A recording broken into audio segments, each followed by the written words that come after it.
Good morning students. Today we are going to start with salt analysis. This is an introductory part for both class 1 and class 12.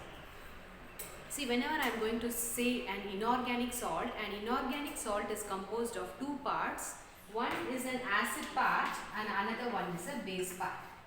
The part which is donated by acid is called as acid radical or anionic part, and the part which is donated by a base is called as basic radical or a cation. So an inorganic salt is composed of two parts, cation and anion. Anion is donated by acid part and cation is donated by base part. So we are going to identify these two parts of the salt. Okay. So in today's session we are going to see how to go about with anion analysis, how to identify an anion. Generally, anion salts are identified by the fumes they produce. Say for example, I need to take a pinch of salt in the test tube. I have to go for my preliminary test by adding dilute sulfuric acid. I have to proceed with salt along with the dilute sulfuric acid. So if I am going to get a gas, then there is a possibility of carbonate, sulfate, sulfide and nitrite. Say for example, if I am going to get a brisk effervescence, the one which when you open the ENO and when you add water, how it comes up, in the same way when you are going to get effervescence, then it is nothing but carbonate. If you are going to get any gas, it can be sulfate or sulfide, but the sulfide you can experience very well because it is going to produce a rotten egg smell, and a nitrite by means of brown gas. So accordingly you can proceed your confirmatory test for these. This is your step 1. Now consider a case where I have taken a salt, I have added dilute sulfuric acid, but I did not get any gas. Then I have to proceed to step 2, where I have to add salt plus concentrated sulfuric acid. Here if I am getting a gas, then there is a possibility of all these. This acetate, there is a confusion that acetate can be written over here, but while adding dilute sulfuric acid we won't be getting strong vinegar like smell, so we have pushed acetate to the second category. Take your pinch of salt, add concentrated sulfuric acid. If you are going to get a strong vinegar like smell, then it confirms acetate, then we will be proceeding with that. Now if I am getting a colorless gas, probability of chloride may be more. If I am going to get a brown gas, it can be bromine, or if I am going to get brown gas, it can be nitrite too. I will be differentiating these two brown gas. Now if I am going to get a dark brown to violet gas, then it may be iodide. So this is step 2. Now consider, even in step 2 I am not getting any of these gases, then I have to go ahead with testing of sulfate and phosphate, because these two salts can be checked by the precipitate they form. So in the analysis, say for example in salt analysis, I am going to deal with anion analysis today. So preliminary test is add dilute sulfuric acid and check for the presence of carbonate, sulfate, sulfide, nitrite. Okay. If I am not going to get any of these, then I will be proceeding with step 2, where I will be taking my salt and I will be adding concentrated sulfuric acid. Then there is a possibility of getting chloride, bromide, iodide, nitrate or acetate.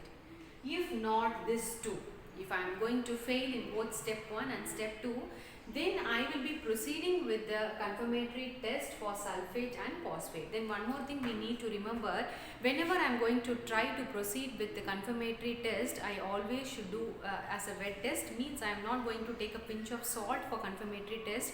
Always confirmatory test should be proceed with OS, which is nothing but salt solution. So I need to take salt and dissolve it in water, then I will be proceeding the confirmatory test. So let us move to step 1, that is identification of anions by adding dilute sulfuric acid. So one by one we will be proceeding it. Thank you students.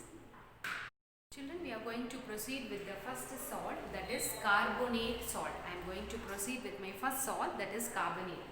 So I need to take a dry test tube and I have added a pinch of salt to it. You know, carbonate salt is amorphous in nature. It will be like a talcum powder which we use. Okay. So I have taken a pinch of salt. Then I need to add dilute sulfuric acid to it. What should I do? I should add dilute sulfuric acid, so you will be getting brisk effervescence. Hope you all can see the effervescence. You should get brisk effervescence. After that, you need to pass the effervescence to lime water. So lime water should turn milky. So lime water should turn milky. I have just added on it. So the solution has turned milky. So this is the test for carbonate. I need to take a pinch of salt, then add dilute sulfuric acid. You will be getting brisk effervescence. Pass this effervescence to lime water and lime water turns milky. Children, next we are going to proceed with the sulfide salt. So I have my sulfide salt in both of these test tubes. So what is step 1? Step 1 is addition of dilute sulfuric acid, correct? So I am going to add dilute sulfuric acid. I am not getting any effervescence, so it is not carbonate. But a colorless gas I am seeing. Now I need to test this colorless gas with lead acetate paper. So I need to pass this gas to lead acetate paper. So my lead acetate paper should turn black. So I am just holding the lead acetate paper. I am just pushing it so that whatever the gas which is evolved, it is trying to turn my lead acetate paper black. I think you are able to see. I will remove it and show you one more time.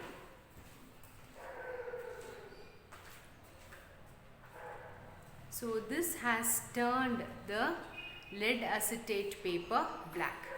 So this is for sulfide. So we have done sulfide's basic test by turning the lead acetate paper black.